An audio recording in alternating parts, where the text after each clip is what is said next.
بسم اللہ الرحمن الرحیم۔ السلام علیکم ورحمۃ اللہ وبرکاتہ۔ حضرت عمر رضی اللہ عنہ آزادی فکر کے سخت حامی اور اسے فروغ دینے کے بہت خواہش مند تھے۔ اس قدر طاقتور خلیفہ ہوتے ہوئے بھی آپ نے آزادانہ اظہار رائے کو دبانے کی کبھی کوشش نہ کی۔ نتیجہ یہ ہوا کہ لوگ آپ سے کھل کے اظہار خیال کرتے اور آپ کی باتوں پر تعمیری نکتہ چینی بھی کرتے۔ ایک روز حضرت عمر رضی اللہ عنہ حسب معمول مسجد نبوی صلی اللہ علیہ وآلہ وسلم میں تشریف لائے اور ممبر پر چڑھ کر حاضرین سے فرمایا، لوگوں، میری بات دھیان سے سنو اور میری باتوں پر عمل کرو۔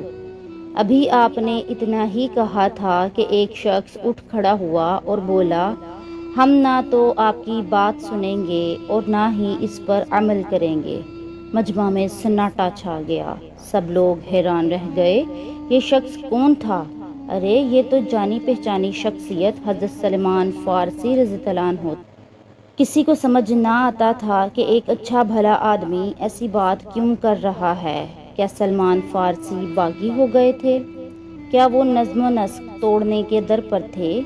کیا انہیں حضرت عمر رضی اللہ عنہ سے کوئی ذاتی عداوت تھی؟ ان میں سے کوئی بات بھی صحیح نہ ہو سکتی تھی، کیونکہ سب جانتے تھے کہ سلمان رضی اللہ عنہ سچے اور صحت مند مسلمان ہیں۔ خود حضرت عمر رضی اللہ عنہ حیران تھے، سلمان رضی اللہ عنہ ان کی بات سننے سے کیوں انکاری ہیں؟ اس قدر نفیس آدمی ایک دم ایسی غلطی کیوں کر سکتا ہے؟ حضرت عمر رضی اللہ عنہ پریشان ہو گئے۔ آخر ان سے نہ رہا گیا۔ کیا بات ہے؟ سلمان رضی اللہ عنہ سے پوچھا۔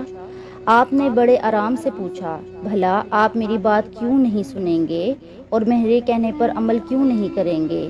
سلمان رضی اللہ عنہ نے جواب دیا، امیر المؤمنین، آپ نے سب مسلمانوں سے ایک سا سلوک کرنا چھوڑ دیا ہے۔ یوں دکھائی پڑتا ہے کہ جیسے آپ دنیا کے پیچھے لگ گئے ہیں، آپ اب خود کو دوسروں سے الگ تھلگ اور ممتاز رکھنے لگے ہیں۔ حضرت عمر رضی اللہ عنہ حیرت سے بولے، دیکھو بھائی سلمان، آپ کو مجھ پر ہر قسم کی نکتہ چینی کا حق حاصل ہے، مگر مجھے بتاؤ تو صحیح کہ میں نے انصاف سے منہ کیسے موڑ لیا ہے، دنیا کے پیچھے کیسے لگ گیا ہوں اور دوسروں کے بجائے اپنے آپ میں کیسے مگن ہو گیا ہوں؟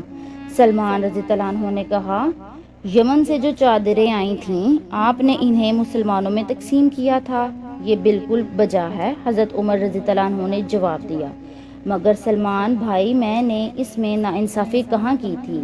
میں نے تمام لوگوں کو ان میں سے ایک ایک چادر بانٹ دی تھی اور بس۔ ہاں یہ تو درست ہے، سلمان رضی اللہ عنہ نے کہا، دوسروں کو تو آپ نے ایک ایک چادر ہی دی تھی مگر خود دو لے لی۔ بجا ہے آپ خلیفہ وقت ہیں، مگر حق تو آپ کا بھی ایک چادر ہی کا بنتا تھا۔ حضرت عمر رضی اللہ عنہ سٹپٹا کر بولے، سلمان، مگر آپ کو کیسے معلوم ہوا کہ میں نے اپنے لیے دو چادریں رکھ لی تھی؟ سلمان رضی اللہ عنہ فوراً بول اٹھے، یہ نئی قمیض جو آپ نے آج پہن رکھی ہے، انہیں دو چادروں سے سلایا ہوا ہے۔ حضرت عمر رضی اللہ عنہ نے کہا، درست، بالکل درست۔ سلمان رضی اللہ عنہ بولے، امیر المؤمنین، ماشاء اللہ آپ کا جسم لمبا چوڑا اور صحت مند ہے، آپ ایسے شخص کی قمیض بھلا ایک چادر سے کیسے سل سکتی ہے؟ صاف ظاہر ہے اس میں کم از کم دو چادریں استعمال ہوئی ہیں۔ اپنے لیے ایک سے زائد چادر لے کر آپ صریحاً ناانصافی کے مرتکب ہوئے۔ مجمع پر خاموشی طاری ہو گئی۔ کیا خلیفہ عمر رضی اللہ عنہ بھی ایسی ناانصافی کے مرتکب ہو سکتے ہیں؟ ہر شخص ورطۂ حیرت میں ڈوب گیا، مگر حضرت عمر رضی اللہ عنہ کے چہرے پر سکون اور مسکراہٹ کھیلنے لگی۔ آپ نے سلمان فارسی رضی اللہ عنہ کی بے باکی کی بہت تعریف کی، پھر آپ نے فرمایا، میری اس لمبی قمیض کا معمہ ابھی حل ہوا چاہتا ہے۔ آپ نے اپنے بیٹے عبداللہ رضی اللہ عنہ کی طرف اشارہ کیا اور کہا، بیٹے اٹھو اور سلمان رضی اللہ عنہ بھائی اور سب حاضرین کو اصل بات بتا دو۔ حضرت عبداللہ رضی اللہ عنہ ادب سے کھڑے ہوئے اور یوں مخاطب ہوئے، میرے ابو خلیفہ ہیں، جب چادریں بانٹنے بیٹھے تو باقی لوگوں کی طرح انہوں نے اپنے لیے بھی ایک ہی چادر رکھی تھی۔ ان کی پہلی قمیض بالکل تار تار ہو چکی تھی، حتیٰ کہ اس میں سے ان کا جسم نظر آنے لگ گیا تھا۔ جا بجا پیوند لگے ہوئے تھے اور مزید پیوند لگنے کی گنجائش نہ رہی تھی۔ ان کے پاس فقط یہی ایک پھٹی پرانی قمیض تھی۔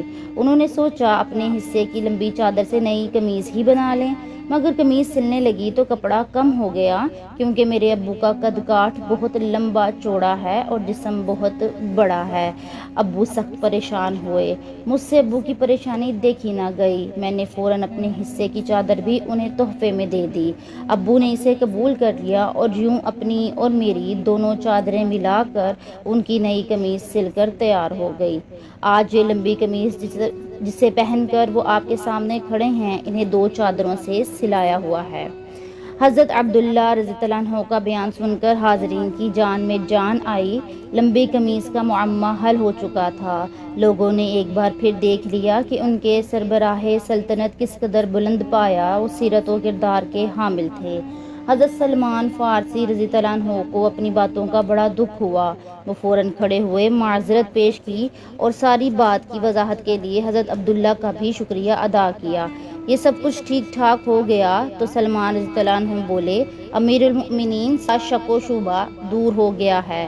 اللہ تعالیٰ کا شکر ہے۔ آپ اپنا خطاب جاری رکھیں۔ اب ہم آپ کی باتوں کو غور سے سنیں گے اور آپ کے تمام احکام کی سختی سے پابندی کریں گے۔ خلیفہ عمر رضی اللہ عنہ ایک وسیع اور شاندار اسلامی سلطنت کے بااختیار فرما روا تھے۔ وہ چاہتے تو ساری چادریں اٹھا کر گھر لے جاتے اور اگر کوئی اس پر اعتراض کی جرات کرتا بھی تو اسے جیل میں ٹھونس کر اس کا منہ بند کر دیتے، مگر اس قدر بااختیار خلیفہ ہوتے ہوئے بھی انہوں نے قانون اور انصاف کی بالادستی کے آگے سر تسلیم خم کر دیا۔ انہوں نے انصاف اور آزادی کو کچلنے کا کبھی سوچا تک نہیں۔